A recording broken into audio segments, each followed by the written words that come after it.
বৈশাখের মাঝামাঝি 10ই মে আর এই গ্রীষ্মকালীন গরমের ব্রাইড, বুঝতেই পারছো কী অবস্থা। যাই হোক, আমি জিয়া নিয়ে চলে এসেছি নতুন একটা ভিডিও। শুনতেই পেলে ব্রাইড ছিল 10ই মে, পৌঁছে যাই ব্রাইডের বাড়িতে অ্যাজ ইউজুয়াল। গিয়ে যে কত কেচ্ছা কাহিনী হয় কি করে বলবো। আর আজকে আমাকে কেউ অ্যাসিস্ট করেনি, সবাই ব্যস্ত ছিল যে যার মতো। তো শাড়ির আঁচল কাটা হয়নি, পরে বর কেটে দিল। যাই হোক, তার আগে শুনি চলো ব্রাইড কেমন সাজতে চায়। হাই হাই, তোমার নাম? সপ্তমী বর্মন। ও সপ্তমী, খুব মিষ্টি একটা মেয়ে। যাই হোক, আজকে তোমার রিসেপশন, হ্যাঁ। কেমন সাজতে চাও বলো? কেমন? আমার ইচ্ছে মতো। হ্যাঁ হ্যাঁ, একদম। আর ওর এই লম্বা হেয়ার, তো কার্ল করলে পরে ভীষণ অসুবিধা হবে, এমনিতেই গরমের দিন, তো একটা খোপা বানাবো, তাই তো? হ্যাঁ। প্রথমেই বললাম যেহেতু বৈশাখ, গরম তো হবেই। তো সেরকম পৌঁছে যাই ব্রাইডের বাড়িতে 5টা থেকে 5:30টায়। একটাই ব্রাইড ছিল, সেরকম অসুবিধা হয়নি।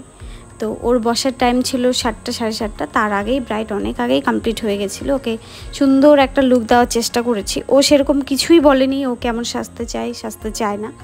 আমি আমার মতো নিজেরটা করে নিলাম। আর সব থেকে লেটেস্ট কথা জানো, এই যে ব্রাইডের ভিডিও বানিয়ে দিয়েছে বাচ্চা একটা মেয়ে, ব্রাইডের বোন। আর ওকে আমি মোবাইলটা ধরিয়ে দিয়েছিলাম, যেহেতু আগেই বললাম আমার কোনো অ্যাসিস্ট্যান্ট এই দিন যায়নি আমার সাথে সাজাতে। সবাই যে যার মতো ব্যস্ত ছিল, ভাই আমাকে দিয়ে আসছে আবার নিয়েও আসছে টাইম মতো। যাই হোক, শুরু করলাম ব্রাইডের কাজ, বেশ রেডি করলাম, বাট ভিডিওগুলোর যা অবস্থা দিতে পারলাম না, তাই এটার থেকে স্টার্ট করলাম। তোমরা দেখে অবশ্যই জানাবে, আর আমার ভিডিওগুলো যদি ভালো লাগে তাহলে অবশ্যই লাইক, কমেন্ট অ্যান্ড শেয়ারটা করে দিই। ব্রাইড ডান, আর অ্যাজ ইউজুয়াল ব্রাইড সব ব্রাইডদের মতো গোছাতে লেগে গেল নিজের ঘর। তারপরে বললাম একটু বসো, বাকি ভিডিও ক্লিপগুলো একটু নিয়ে নিই। তো চেষ্টা করলাম একটু ছোটো ছোটো ভিডিও ক্লিপ নেওয়ার, যেটা তোমাদের সঙ্গে শেয়ার করতে পারবো। হাই, দেখেছো নিজেকে? কেমন লাগলো? খুব ভালো। খুব মিষ্টি লাগছে দেখতে তোমাকে, ভীষণ সুন্দর। মিষ্টি মেয়েকে আরো বেশি মিষ্টি লাগছে। কিছু বলতে চাও? না। ব্রাইড তো লজ্জা পাচ্ছিল, এর থেকে বেশি কথা ওর মুখ থেকে বেরোবে না। তারপর বসে পড়লো ওর সিংহাসনে, যেখানে বসার কথা। সেখানে গিয়ে ছোট একটু ভিডিও নিলাম। এই ভিডিওতে বেশি ভাল লাগছিল আমার, ওই রিং লাইটের থেকে অফ লাইটে মেকওভারটা একটু বেশি সুন্দর লাগছিল। একটু অ্যাডভান্স হেয়ারস্টাইল করার চেষ্টা করেছি। তারপর চলে গেলাম খাওয়া দাওয়া করতে। বর নিজে নিয়ে গিয়ে বসিয়ে দিয়ে এলো, বললো দিদি খাওয়া দাওয়া করে যাবে। তো পকোড়া দিয়েই স্টার্ট করলাম, আর ভাই ছিল সাথে।